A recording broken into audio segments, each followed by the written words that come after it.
एक तो निरंतर रिफॉर्म्स होते रहने चाहिए। ये समय के अनुकूल भी हो और दीर्घदृष्टा भी हो। उसमें भविष्य को समझना, मानना, स्वीकारना ये उसके स्वभाव में होना चाहिए। और जहां तक इस सरकार का कमिटमेंट है, हम पूरी तरह इसके लिए कमिटेड हैं, क्योंकि हम मानते हैं कि समयानुकूल परिवर्तन के बिना हम आज की वैश्विक परिस्थिति में हमारे देश को जो स्थान का उसका हक है, वो हक नहीं दिला सकते हैं। और साथियों, मैंने लाल किले से इस बार 15 अगस्त को कहा था कि भारत को आत्मनिर्भर बनाने के लिए नेक्स्ट जनरेशन रिफॉर्म करना बहुत जरूरी है। मैंने देशवासियों से भी ये वादा किया था कि इस दिवाली और छठ पूजा से पहले खुशियों का डबल धमाका होगा। अब आप लोग तो यहाँ 2 दिन से ये सब जगह अब आपका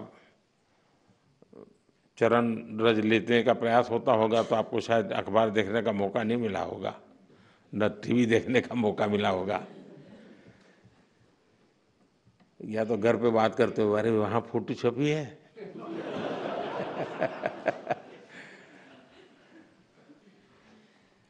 खैर, जिस भावना को लेकर हम चल रहे हैं, उसी भावना पर चलते हुए कल भारत सरकार ने राज्यों के साथ मिलकर के एक बहुत बड़ा निर्णय किया है, और ये बहुत महत्वपूर्ण निर्णय है। अब जीएसटी और भी ज्यादा सिंपल हो गया है, सरल हो गया है। जीएसटी के मुख्यतः 2 ही रेट रह गए हैं, 5% और 18%, 5% और 18%। और 22 सितंबर सोमवार, जब नवरात्र का पहला दिन है,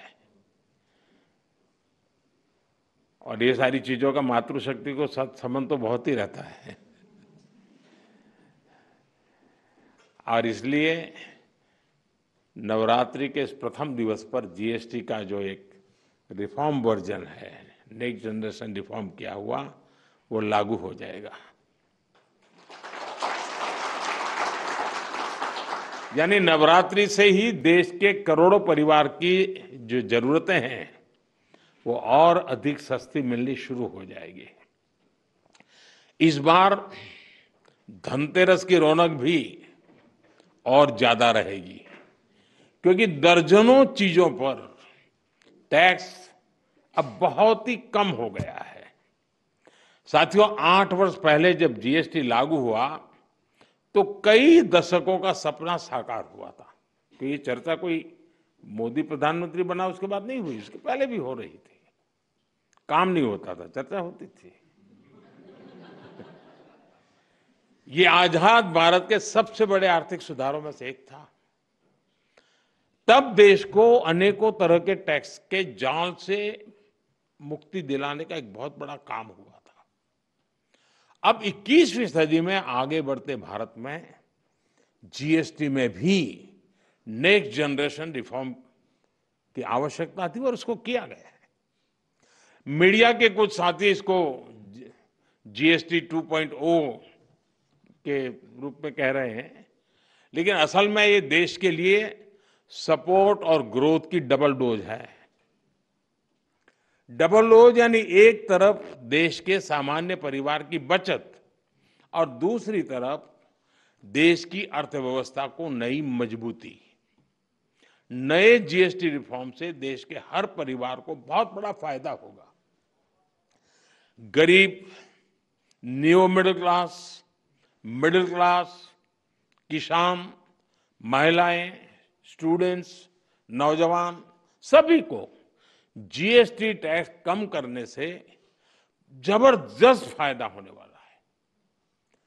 पनीर से लेकर के शैम्पू साबुन तक सब कुछ पहले से कहीं सस्ता होने वाला है। और इससे आपको महीने का खर्च, रसोई का खर्च भी बहुत कम हो जाएगा। स्कूटर, कार पर भी टैक्स कम कर दिया गया है। इसका बहुत फायदा उन नौजवानों को होगा जो अभी अपनी नौकरी शुरू कर रहे हैं। जीएसटी कम करने से घर का बजट बनाने और अपनी लाइफस्टाइल अच्छी करने में भी आपको मदद मिलेगी। साथियों, कल जो निर्णय हुआ ये कितना सुखद है, इसका असली प्रभाव तब और पता चलेगा जब आप जीएसटी से पहले के टैक्स दरों को याद करेंगे। कभी कभी क्या होता है, पता ही नहीं रहता है कि अच्छा पहले ऐसा था, और इसलिए कभी कभी पहले की चीज याद करते हैं तब पता चलता है यहां से यहां चले गए। अब आपके घर परिवार में भी बच्चा 70 मार्क लाता है स्कूल में आपके यहाँ, और 70 का 71, 72, 75 करेगा, ध्यान नहीं जाता है। लेकिन हम 99 कर लें तो तुरंत जाता है कि हर कुछ कमाल है इसने। तो मेरा कहना यही है कि साथियों, साल 2014 से पहले करीब करीब हर सामान पर, उस समय की जो सरकार थी, मैं किसी सरकार की आलोचना करने के लिए नहीं यहां आया, लेकिन एक आप टीचर हैं तो कंपैरिजन आप बड़े आराम से कर सकते हो और बच्चों को बता भी सकते हो। उस समय कितनी बड़ी मात्रा में टैक्स लिया जाता था पुरानी सरकार में। 2014 में मेरे आने से पहले रसोई का सामान हो या खेती किसानी से जुड़ी चीजें हो या फिर दवाइयां और यहां तक जीवन बीमा भी, ऐसी अनेक चीजों पर कांग्रेस सरकार अलग अलग टैक्स लेती थी। अगर वही दौर होता, अगर आज आप 2014 के हिसाब से होते तो आपको 100 रुपया की अगर चीज कोई खरीदते हैं तो 20-25 रुपया टैक्स का देना पड़ता है, अगर उस समय का हिसाब लगाए तो। लेकिन अब आपने मुझे सेवा का मौका दिया है। भाजपा सरकार में, एनडीए सरकार में हमारा जोर इस बात का है कि बचत कैसे ज्यादा से ज्यादा हो, परिवारों का खर्चा कम कैसे हो, और इसलिए अब जीएसटी में इतनी ज्यादा कटौती कर दी गई है। साथियों, कांग्रेस की सरकार ने कैसे आपका मंथली बजट बढ़ाया हुआ था, ये कोई भूल नहीं सकता है। टूथपेस्ट, साबुन, हेयर ऑयल, इन पर 27% टैक्स, आज आपको याद नहीं होगा लेकिन आप देते थे। खाने की प्लेट, कप प्लेट, चम्मच, ऐसे सामान पर 18 से लेकर के 28% टैक्स हुआ करता था। टूथ पाउडर 17% टैक्स, यानी रोजमर्रा की ऐसी हर चीज पर उस कांग्रेस के जमाने में इतना सारा टैक्स लगता था। हालत ये थी कि कांग्रेस वाले बच्चों की टॉफी पर भी 21% टैक्स लेते थे। ये कभी उस समय अखबार में आपका ध्यान गया होगा कि नहीं वो पता नहीं, मोदी ने किया होता तो बाल नोच लेते।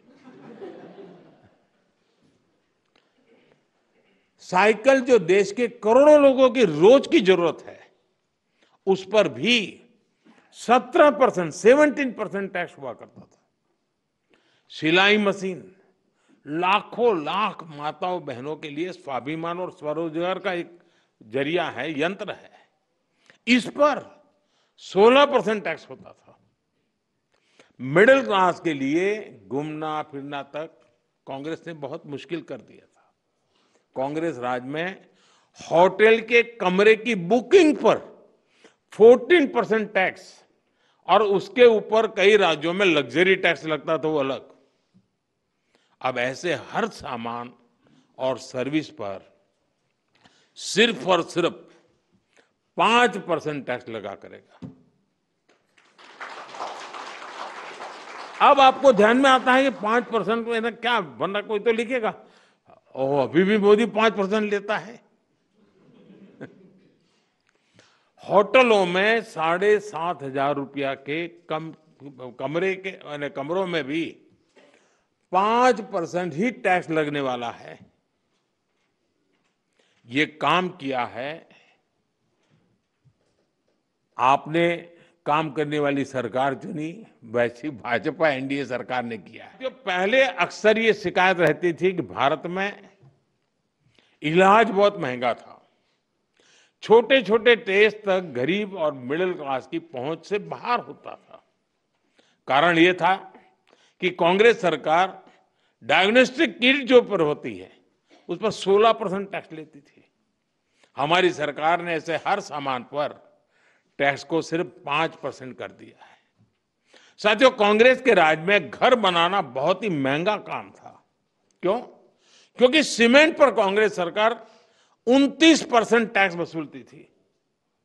जैसे तैसे घर बना भी लिया तो एसी और टीवी या पंखा कुछ भी लाना है वो भी महंगा हो जाता था, क्योंकि कांग्रेस सरकार ऐसे सामानों पर 31% टैक्स वसूलती थी, 31%।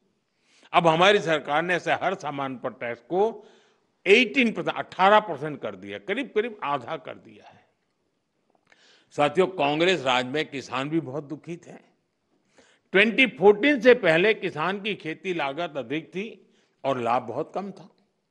कारण यह था कि खेती किसानी के सामान पर भी कांग्रेस सरकार बहुत अधिक टैक्स वसूलती थी।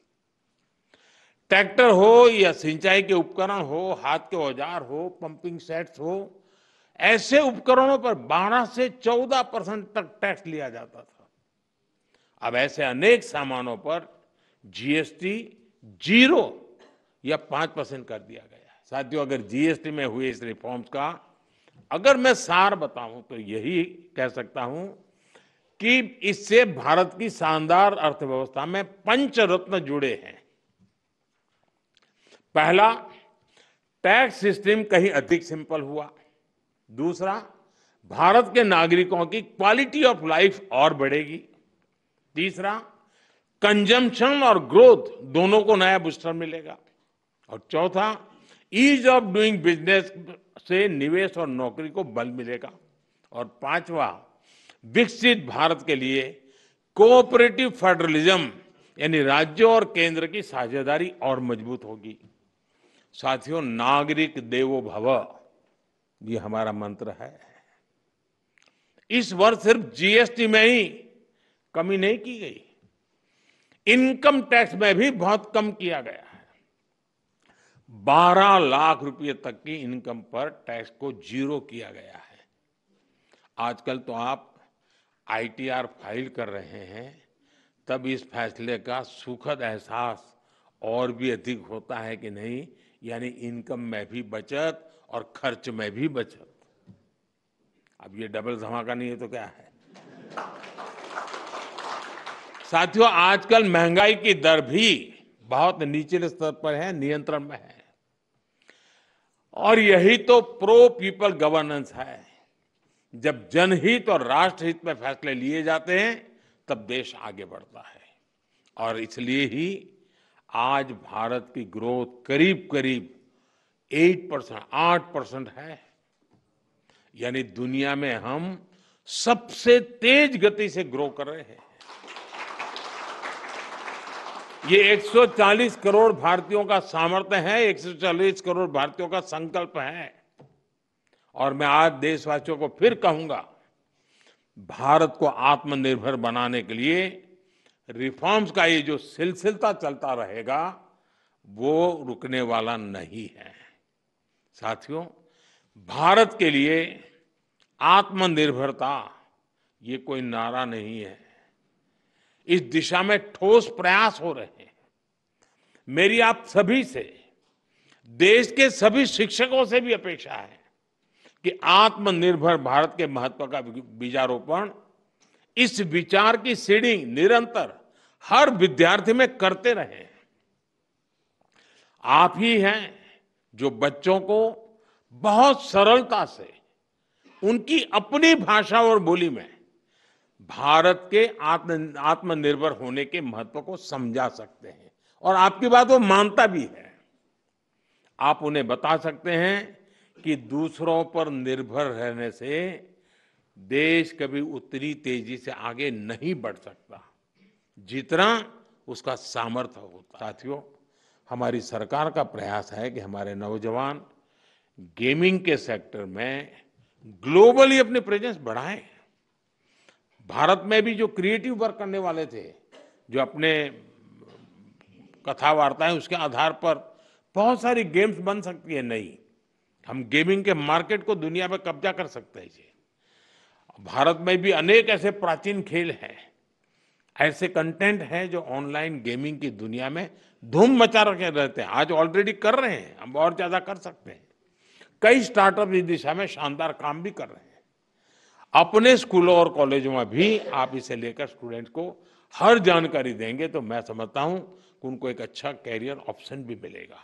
साथियों, एक तरफ हमारी सरकार इनोवेशन पर युवाओं को डिजिटल एम्पावर करने पर बल दे रही है, दूसरी तरफ डिजिटल दुनिया के जो दुष्प्रभाव है उनसे भी हमारी नई पीढ़ी को, हमारे स्कूल के बच्चों को, हमारे स्टूडेंट्स को, हमारे परिवार के बच्चों को हमें उनको बचाना होगा।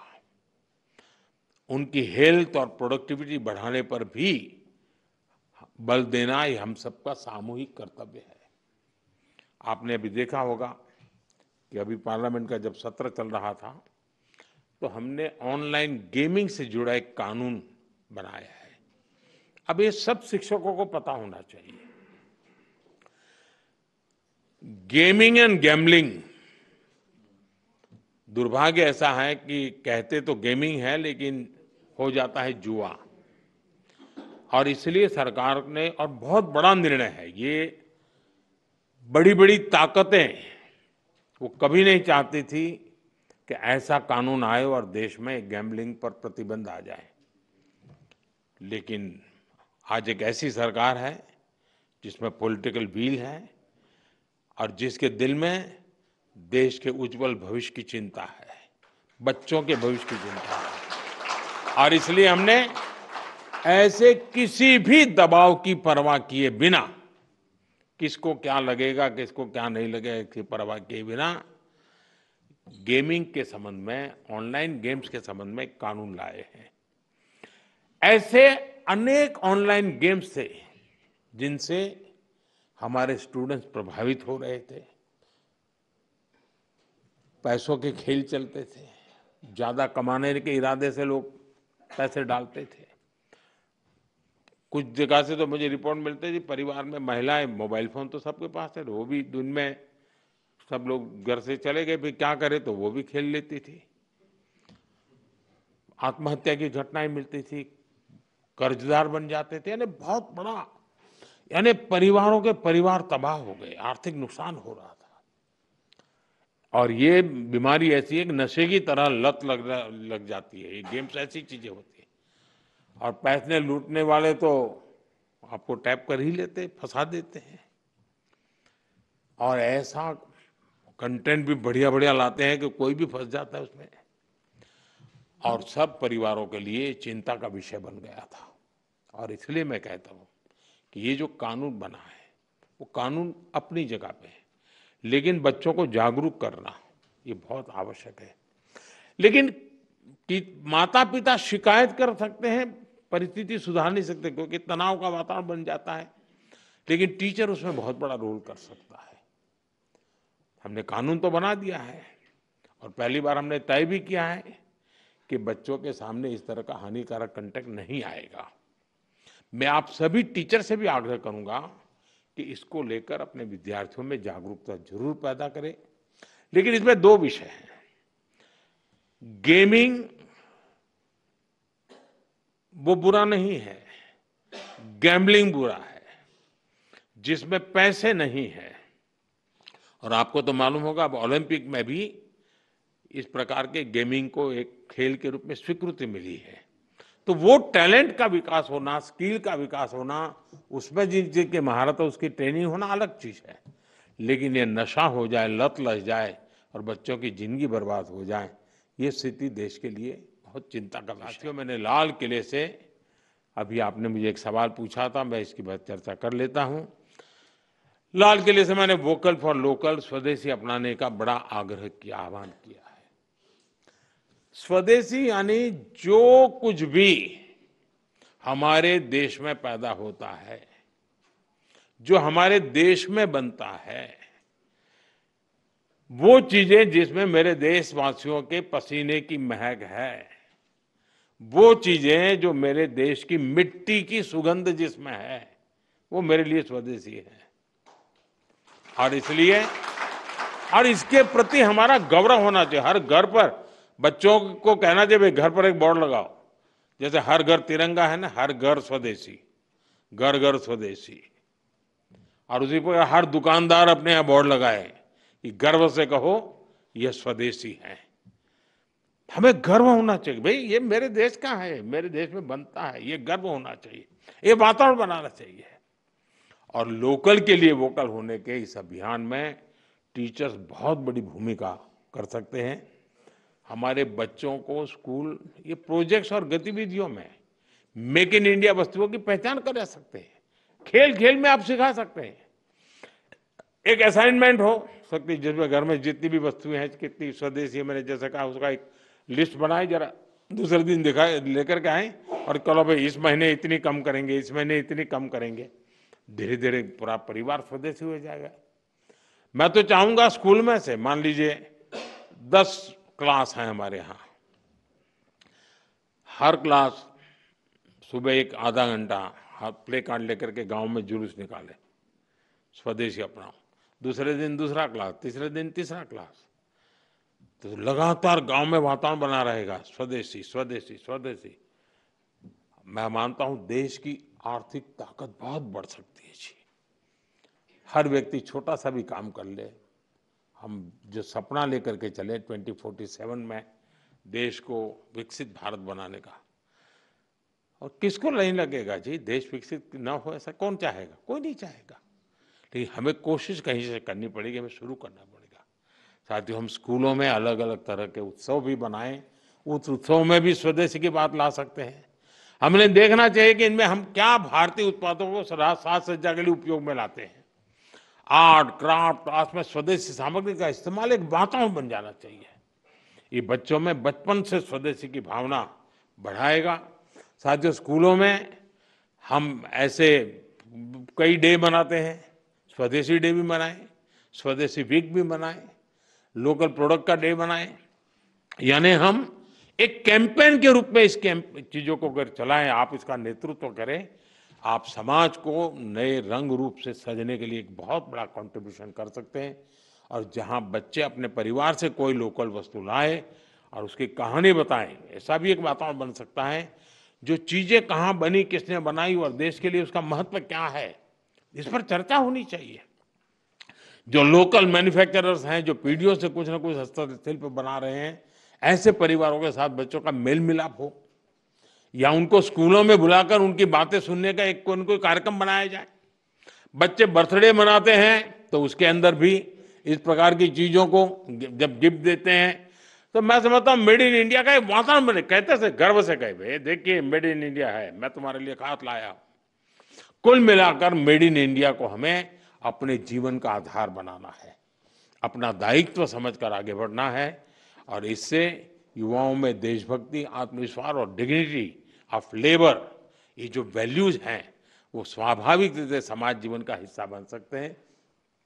इससे हमारे नौजवान अपनी सफलता को राष्ट्र की प्रगति से जोड़ेंगे। ये विकसित भारत बनाने की सबसे बड़ी जड़ी बूटी है। मुझे विश्वास है कि आप सभी एक शिक्षक के रूप में राष्ट्र निर्माण के इस बड़े मिशन में कर्तव्य भाव से जुड़ेंगे और इस देश को सामर्थ्यवान बनाने के काम को आप ही अपने कंधे पर उठाएंगे, तो निश्चित हमें जो परिणाम चाहिए वो परिणाम मिलेगा।